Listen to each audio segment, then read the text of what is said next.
Hi and welcome to episode 1 of Ask the Agent with me, Dan Sells Houses from Free Agent 24/7.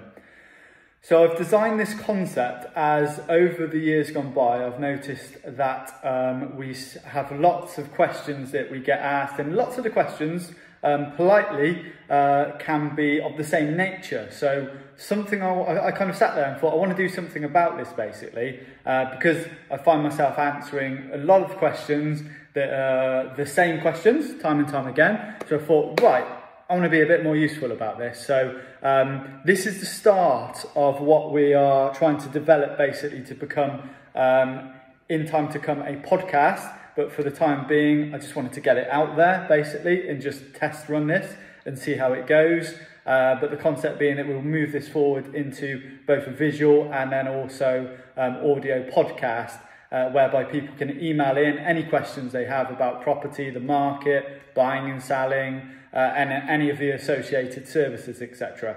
And this was triggered actually by one of an email basically that I received recently, which had a nice list of questions, and I kind of answered them to somebody else literally the day before. So I thought, right, I'm going to do something again about this to be as helpful as I can to people for all obviously the right reasons. So without further ado, thank you for everyone that's kind of prompted me to get to this point. Really appreciate it. I'm here in our new HQ today, and I'm just going to go through a few questions to give you an idea of the type of things that we get asked and go from there basically. So I'm leaning in because my screen's here. So is it a good time to be buying houses? Question number 1.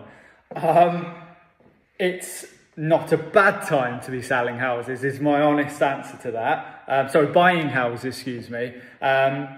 The market is very much a seller's market at the moment.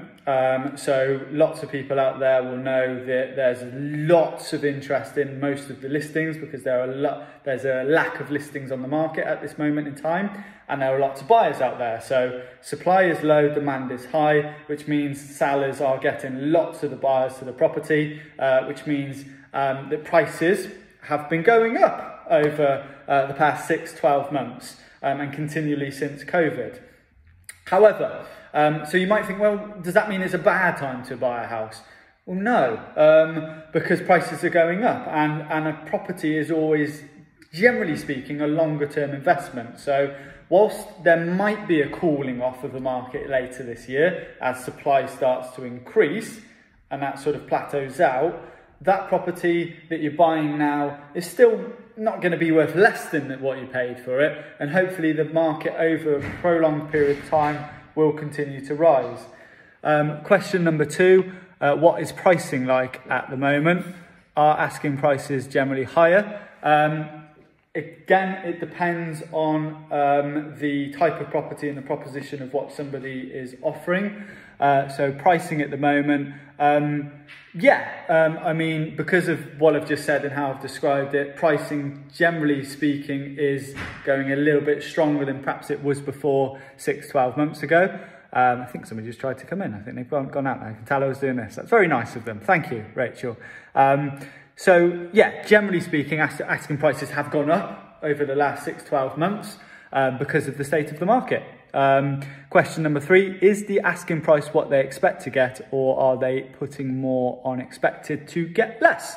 Again, another great question. We get asked this a lot. Again, I'm going to go back to my number 1 point, circumstances style properties. So some people may expect to get their asking price, some people may expect to get slightly less than their asking price, and some people may expect to get more than their asking price. It all depends on that strategy of what they've adopted with their estate agent to suit their circumstances at that given time. So I'll just quickly run through a couple of examples. If you've got a seller that is really keen on buying a particular property that they've seen, they might price their property accordingly, i.e. a little bit more keener to make sure they get the mass interest, to make sure they secure that property. They might end up actually then selling it over the asking price.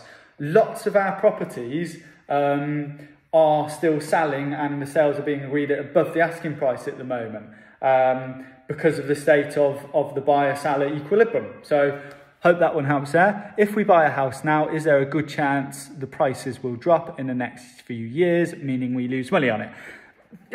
Nobody has the crystal ball. But again, as I said earlier, I think you have to view property as a longer term investment. I'd like to think that if you look at the state of the economics and the market, etc., as I say, I do personally see a cooling. Lots of you might have heard me say this. For the last 2 years, has that happened? No, the market has continually gone up. Do I see a cooling this year? Yes, is where my head's at. I see that cooling sort of later in the year, but over then the next 2-3 years, I see that sort of stabilising and possibly sort of increasing, but maybe at a slower rate than what it has for the prior 2 years, which not a bad thing. So longer term, I think always view it as a good, solid, sound investment in the market. Right, what are your thoughts on buying flats, apartments? Are they worth going for? Do they resell well? Flats, apartments, again, very, very location dependent, location. Flats, apartments, I think, are a superb market. I've got lots of clients looking for apartments at the moment. Are they worth going for? Absolutely. Do they sell well? Yeah, I think, flats and apartments are always more of a sort of judgeable level in terms of their market and saleability. Unless there's a lot of work to do on them, their value is kind of their value, and that will be market dependent. So just bear that in mind.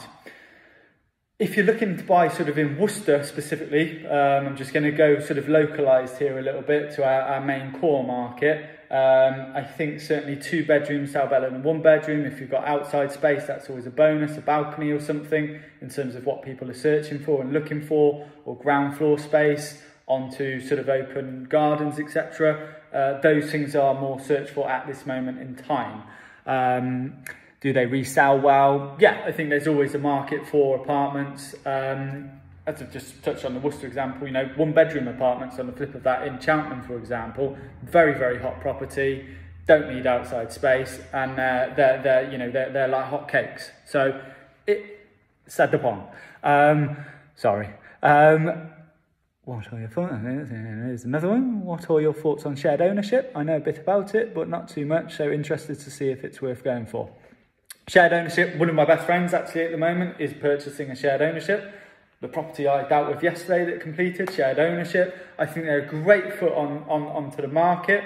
So certainly worth exploring, and a very good alternative to renting, to get that foot onto the ladder and start that going. And every shared, the classic thing, I'll be very honest here, from my career previously, everyone's, I did struggle with shared ownership properties of what I dealt with in the past.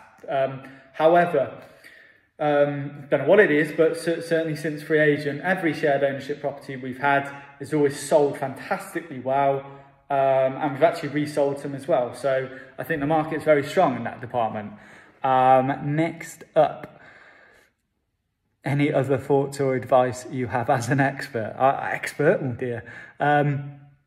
Okay, so thoughts or advice. I think that we're putting out lots of tips and stuff across our social media platforms at the moment that our videographer Joe's been working on. So thoughts and tips is stay tuned. If you follow Free Agent on social media, there's lots of different bits of what you can pick up on as you go, and speak to the agents of what you're dealing with.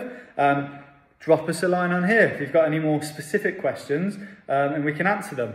But, always buy something that you would live in. It's something my first manager always taught me, is if you lost everything for whatever reason, things change. Buy something or do something that you would always go and live in to, whether that's investment property or for yourself or whatever, that you feel comfortable there. It's really important, I think, that homes are one of the most important things in the world, and you've got to feel comfortable there. So always buy something that you are you are very, very happy to live in yourself, wherever, whatever that is, basically.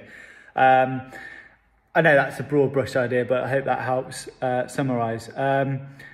Okay, I think that's it for today. So thank you very much if you tuned in for this. As I say, this is episode 1 of Ask the Agent. We'll be looking to take this forward in different platforms and ways moving forward. So thank you so much if you tuned in. And if you do have any specific questions you'd like me to answer next time round, if you've listened into this, drop us an email. I'll put all the details on the text accompanying this video, but hello@freeagent247.com. Thank you very much to everyone that supported Free Agent, and hopefully that's helped somebody. #AskTheAgent out.